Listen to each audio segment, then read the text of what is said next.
ఆంధ్రప్రదేశ్లో సాగవుతున్న దుంపజాతి కూరగాయ పంటల్లో కర్రపెండలానికి విశిష్ట స్థానం ఉంది.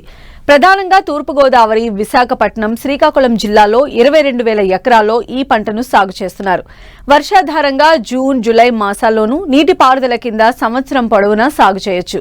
దుంపజాతి పంటైన కర్రపెండలాన్ని ముఖ్యంగా సగ్గుబియ్యం, గంజిపొడి తయారీలో ఎక్కువగా ఉపయోగిస్తారు. ఇది మంచి రుచికరమైన ఆహారం కూడా. దీని దుంపలను ఉడకబెట్టి తింటారు. కర్రపెండలం నుంచి వివిధ ఉత్పత్తులను తయారు చేసే పరిశ్రమలు ఈ ప్రాంతంలో ఉండడంతో వేలాది మంది రైతులు ఈ పంట సాగుతో ఉపాధి పొందుతున్నారు. మెట్ట ప్రాంతాల్లో వర్షాధారంగా కర్రపెండలం సాగు గురించి ఇప్పుడు తెలుసుకుందాం.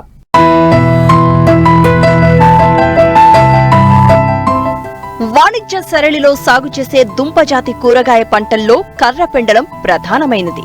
దేశవ్యాప్తంగా 5,70,000 ఎకరాల్లో సాగులో ఉంది. కర్రపెండలాన్ని కసావా లేదా టాపియోకా అంటారు. ఇది ఉష్ణమండలపు పంట. అధిక తేమ, ఉష్ణోగ్రత గల వాతావరణం సాగుకు అనుకూలంగా ఉంటుంది. సరైన వర్షపాతం గల మెట్ట, కొండ ప్రాంతాల్లో వర్షాధారంగా ఆరుతడి పంటగా సాగు చేయవచ్చు. నీటి ఎద్దడిని బాగా తట్టుకుంటుంది. ఏజెన్సీ ప్రాంతాల్లో అధికంగా సాగులో ఉన్న ఈ పంటను ప్రధానంగా తూర్పుగోదావరి జిల్లా పెద్దాపురం డివిజన్లో అధికంగా సాగు చేస్తున్నారు. జూన్, జూలై మాసాల్లో ఈ దుంప పంటను సాగు చేస్తారు. డిసెంబర్ నుంచి మార్చిలోపు దుంప తీతకు వస్తుంది. దీని పంటకాలం రకాన్ని బట్టి 8 నుంచి 10 నెలలు ఉంటుంది. కర్రపెండలం దుంపల్లో పీచు పదార్థంతో పాటు పిండి పదార్థం ఎక్కువగా ఉంటుంది. వరి పండని ప్రాంతాల్లో, దక్షిణాఫ్రికా వంటి దేశాల్లోని ప్రజలకు కర్రపెండలం ప్రధాన ఆహారం. దీని దుంపల నుంచి తయారు చేసే పౌడర్ను వస్త్ర పరిశ్రమల్లో షైనింగ్ కోసం వాడతారు.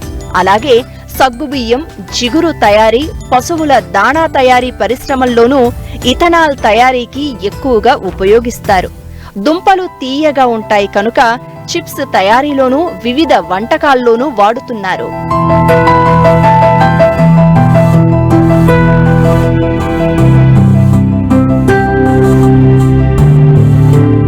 పెద్దాపురం డివిజన్లో కర్రపెండలం దుంప లభ్యత ఉండడంతో అనేక సగ్గుబియ్యం ఆధారిత పరిశ్రమలు ఇక్కడ కొలువు తీరాయి. మెట్ట ప్రాంతం ఎక్కువగా ఉండడం, నీటి వసతి తక్కువగా ఉండడంతో రైతులు వర్షాధారంగా కర్రపెండలం సాగుకు మొగ్గు చూపుతున్నారు. సంవత్సరం పాటు ఈ ఒక్క పంటే రైతులకు ఆధారం. తేలికపాటి ఇసుక భూములు, ఇసుకతో కూడిన ఒండ్రు నేలలు, ఎర్రగరప నేలల్లో కర్రపెండలం దుంప వృద్ధి అధికంగా ఉంటుంది. మన ప్రాంతంలో సాగుకు అనుగుణంగా H226, H165, శ్రీప్రభ, శ్రీజయ, శ్రీప్రకాష్ వంటి రకాలు రైతులకు అందుబాటులో ఉన్నాయి. వీటి పంటకాలం 8 నుంచి 10 నెలలు. పెద్దాపురం ప్రాంతంలో రైతులు గత పంట నుంచే విత్తనాన్ని సేకరించి 2 నెలల పాటు విత్తనం భద్రపరుస్తారు. విత్తనాన్ని కొమ్మలతో ప్రవర్ధనం చేస్తారు. 7 నుంచి 10 నెలల వయసున్న బలమైన కొమ్మలను విత్తనపు కర్రలుగా ఉపయోగించాలి. విత్తనపు కొమ్మల కొన భాగాన్ని, మొదలు భాగాన్ని తొలగించి 20 సెంటీమీటర్ల పొడవు గల ముక్కలుగా కత్తిరిస్తారు.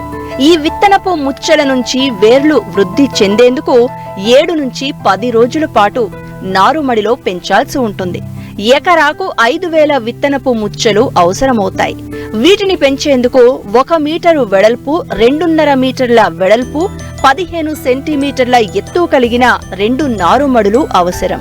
నారుమడిలో నాటే ముందు మ్యాంకోజెబ్ 3 గ్రాములు, డైమిథోయేట్ 2 మిల్లీలీటర్లు లీటరు నీటికి కలిపిన ద్రావణంలో ముచ్చెలను ముంచి నారుమడిలో పక్కపక్కనే నాటుకోవాలి. 7 నుంచి 10 రోజుల్లో ముచ్చెలు వేర్లు తొడిగి చిగురించడం ప్రారంభమవుతుంది. వీటిని ప్రధాన పొలంలో నాటుకోవాలి.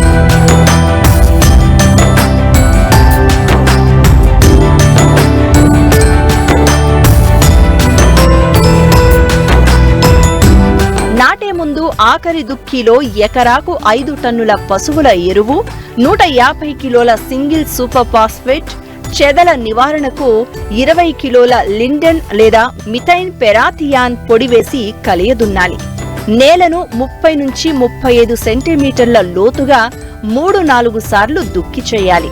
వర్షాల వల్ల భూమిలో తగినంత తేమ చేరిన తర్వాత ఆరోగ్యవంతమైన వేరు, చిగురు తొడిగిన ముచ్చెలను నాటడానికి ఉపయోగించాలి.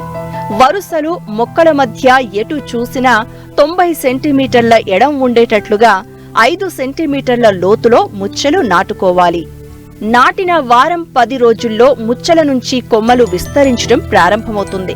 నాటిన 10 నుంచి 15 రోజుల్లో చనిపోయిన మొక్కల స్థానంలో 40 సెంటీమీటర్ల పొడవున్న వేరు తొడిగిన ముచ్చెలను నాటాల్సి ఉంటుంది.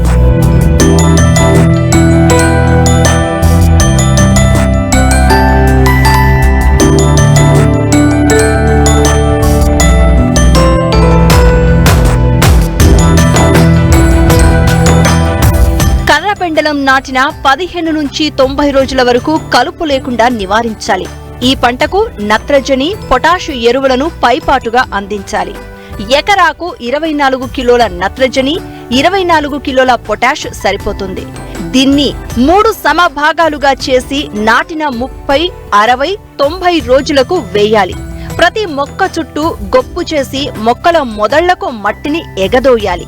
3 నెలల వరకు తోటలో రసం పీల్చు పురుగులు, మచ్చ తెగుళ్ల బెడద లేకుండా జాగ్రత్త వహించాల్సి ఉంటుంది. ఈ పంటలో ప్రధానమైన సమస్య కసావా మొజాయిక్ వైరస్. దీనికి నివారణ లేదు కాబట్టి తెగులు సోకని తోటల నుండి నాణ్యమైన విత్తనాన్ని ఎంపిక చేసుకోవాలి. వైరస్ ను వ్యాప్తి చేసే తెల్లదోమను సకాలంలో అరికట్టాలి. దోమ కనిపించిన వెంటనే డైమిథోయేట్ 2 మిల్లీలీటర్లు లేదా ఎసిఫేట్ 1 గ్రాము లేదా ప్రొపినోఫాస్ 2 మిల్లీలీటర్లు లీటరు నీటికి కలిపి 15 రోజుల వ్యవధిలో 2 సార్లు పిచికారీ చేయాలి.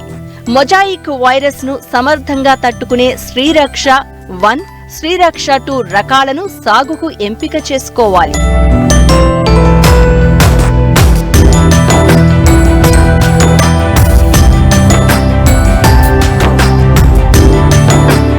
కర్రపెండలం దుంప ఊరుదల వర్షం మీద ఆధారపడి ఉంటుంది. వర్షాభావ పరిస్థితులు ఏర్పడినప్పుడు అక్టోబర్ నుండి డిసెంబర్ వరకు 3 నీటి తడులు ఇవ్వగలిగితే దుంప బాగా ఊరి దిగుబడి గణనీయంగా పెరుగుతుంది. ఈ పంటను జూన్, జూలైలో నాటితే ఫిబ్రవరి, మార్చిలో దిగుబడి వస్తుంది. ఈ సమయంలో దుంప తవ్వి సగ్గుబియ్యం ఫ్యాక్టరీలకు తరలిస్తారు. ఈ ప్రాంతంలో రైతులు కర్రపెండలం దుంప ఊరుదలను బట్టి ఎకరాకు 40 నుంచి 50 పుట్ల దిగుబడి సాధిస్తున్నారు. ఒక్కో పుట్టిని 225 కిలోలుగా లెక్కిస్తారు. ఎకరాకు 25,000 వరకు ఖర్చు పెట్టాల్సి ఉంటుంది. అయితే పుట్టి ధర 1000 నుండి 1300 మధ్య మాత్రమే పలకటం వల్ల రైతుకు సరైన ఆర్థిక ఫలితాలు దక్కడం లేదు. కర్రపెండలం పంటపై ఆధారపడిన రైతులు ఏడాదిలో ఒకే పంటను తీసే అవకాశం ఉండడం, సరైన గిట్టుబాటు ధర లభించకపోవడం వల్ల గతంలో 90,000 ఎకరాలు ఉండే సాగు విస్తీర్ణం ఇప్పుడు 22,000 ఎకరాలకు పడిపోయింది. దీంతో ఈ పంట ఆధారంగా ఏర్పడిన సగ్గుబియ్యం పరిశ్రమలు గడ్డు పరిస్థితులు ఎదుర్కొంటున్నాయి. పుట్టికి కనీసం 2,000 రూపాయల ధర లభిస్తే దీని సాగు పూర్వ వైభవం సంతరించుకునే అవకాశం ఉంది. ప్రభుత్వం ఈ పంటకు గిట్టుబాటు ధర కల్పించాలని రైతులు విజ్ఞప్తి చేస్తున్నారు.